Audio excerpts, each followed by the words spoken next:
আসসালামু আলাইকুম। অবশেষে কোটিপতি ভাইরাল গার্মেন্টস কর্মীর সাথে কমলা পরিশোষণের টোকাই গায়ে হলুদ সম্পন্ন হচ্ছে। দেখুন ভিডিওটা, তারপর কিছু বলি। আমার বোন তাহমিনা কোটিপতি ঘরের মেয়ে, মাথার উপরে আমরা 5 জন ভাই একসাথে হাত রাখছি। যেভাবে প্রথম থেকে শুরু করছি, ইনশাআল্লাহ আপনাদের ভালোবাসা, আপনাদের সাপোর্ট এবং আপনাদের দোয়া থাকলে এই 5 জন কামলা, এই বোনের কামলা হিসেবে থাকবে।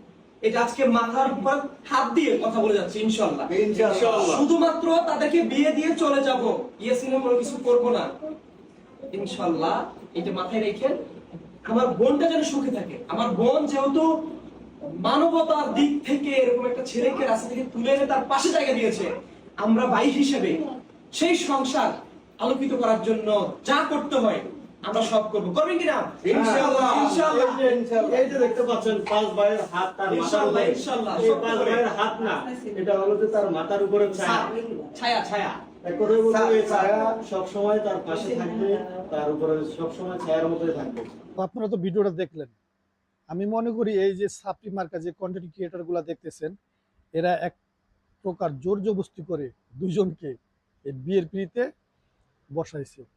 কারণ তারা যদি এই বিয়েটা না দিতে পারে, তাহলে দেশের মানুষের কাছে তারা বাটপার হিসেবে পরিচিতি পাবে। তাদের আত্মসম্মান বোধ সবকিছু বিলীন হয়ে যাবে। এই কারণে তারা যেভাবেই হোক এই বিয়েটার আয়োজন করছে। আমার কথা হলো 2 মাস 6 মাস পর যদি এই বিয়েটা ভেঙে যায় কোনো কারণে, তখন এর দায়ভার কে নিবে? এই সাপ্রি মার্কা কন্টেন্ট ক্রিয়েটররা নিবে? এদেরকে খুঁজে পাওয়া যাবে? এই মেয়েটা একাধিক বিয়ে হয়েছে, এর নামে অনেক দুর্নাম আছে। এই মেয়ে যদি এই ছেলের নামে ভবিষ্যতে কোনো নারী নির্যাতন কেস করে বা টাকা পয়সা মহারানার এই ব্যাপারে যদি কোনো সমস্যা করে, তখন এই দায়ভার কে নেবে? এই সাপ্রি মার্কা কন্টেন্ট ক্রিয়েটরগুলোকে খুঁজে পাওয়া যাবে? এগুলো তো আজকে আছে, কালকে নাই। এরপরে এই ছেলে এই মেয়েটার কি অবস্থা হবে? আমি তো মনে করি এই বিয়ে টিকবে না। কারণ ওগুলা দেখেই বোঝা যাচ্ছে যে এটা ভালো ফ্যামিলির মেয়ে না। আর ওই ছেলেটা তো টোকাই, ওর তো দোষ দিয়ে লাভ নাই। ও যা পায় তাই খায়। ও চিন্তা করছে ভালো একটা খাওয়ার জায়গা থাকলে, ভালো একটা টাকা থাকলে এই সুযোগ কে না নেয়। তো যাই হোক, আমার কথা হইলো এই কন্টেন্ট ক্রিয়েটারগুলারে ভবিষ্যতে যদি কোনো সমস্যা হয়, এর দায়ভার সম্পূর্ণ এই 5 জন কন্টেন্ট ক্রিয়েটারকে নিতে হবে।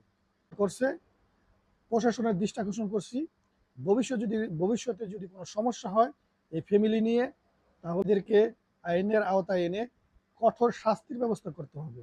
কারণ এরা সমাজের শত্রু, সমাজকে নষ্ট করার প্রধান হাতিয়ার। কিছু টাকা পয়সা কামানোর জন্য এরা এইসব লাইন বেছে নেয়।